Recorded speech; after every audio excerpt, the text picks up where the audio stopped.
This is your official middle of the week check-in. How are y'all doing? And more importantly, are you drinking enough water? You better be, or else. Anyways, I'm Stella Chung, and in today's fix, PlayStation games for January were announced, Marvel Snap is safe from dying out, and Call of Duty just implemented a weird new win mechanic for Warzone. I don't like it.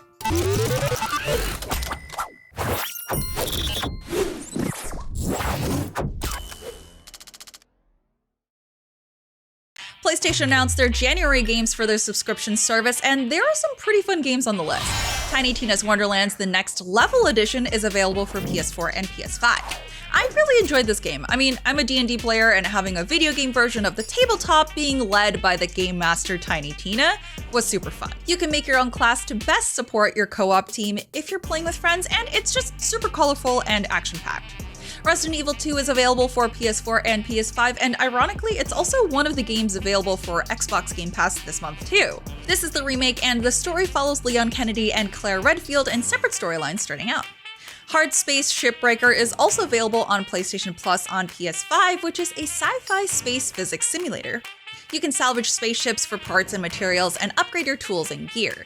You can take on contracts to salvage even bigger targets, and you can enjoy the campaign, free play, or timed challenges if you want something to test your skills. LEGO City Undercover is available on PS4 and is a great two-player co-op game where you and a friend can explore LEGO City to investigate a recent crime wave.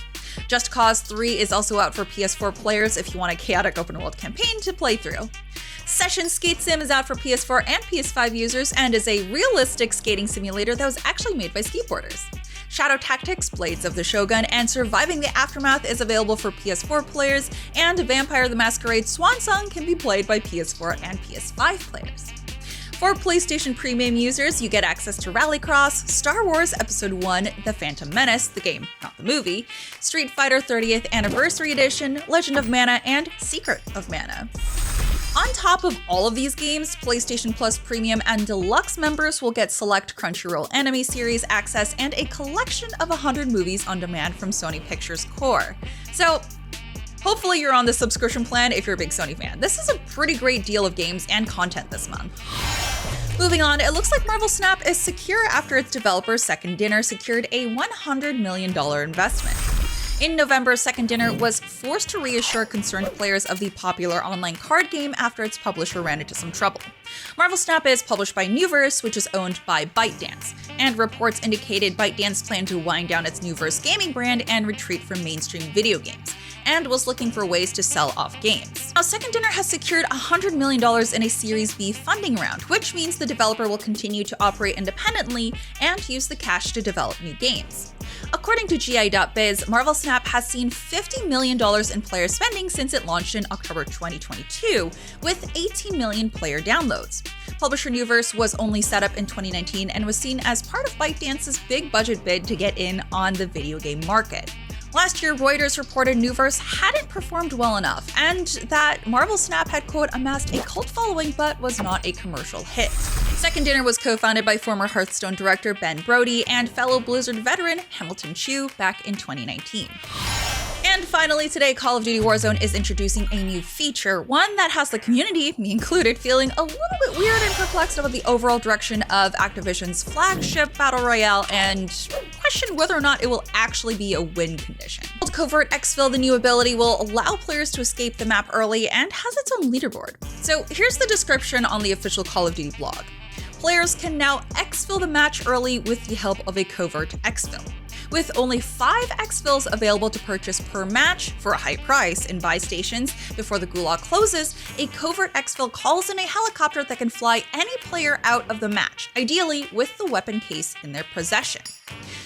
So this is great for if you do collect a weapon case and you just want to get out of the match. But this edition has some fans saying it makes Call of Duty Warzone even less of a battle royale.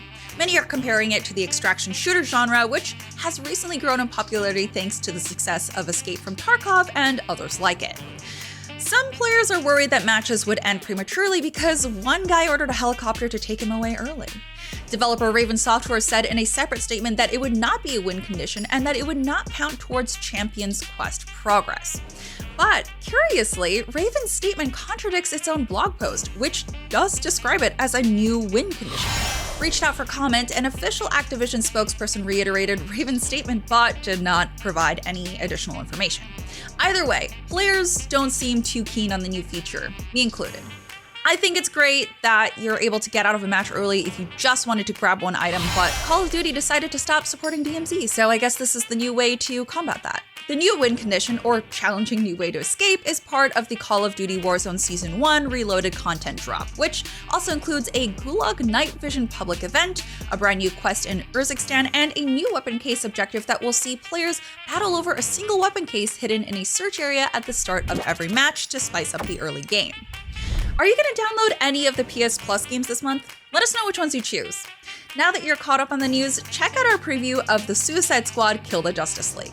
Spoiler alert, Destin didn't really like it. Also, it's not really a spoiler because it's literally in our title. Anyways, I hope you have a lovely Wednesday. I'm Stella Chung, keep on gaming, and I'll see you next time.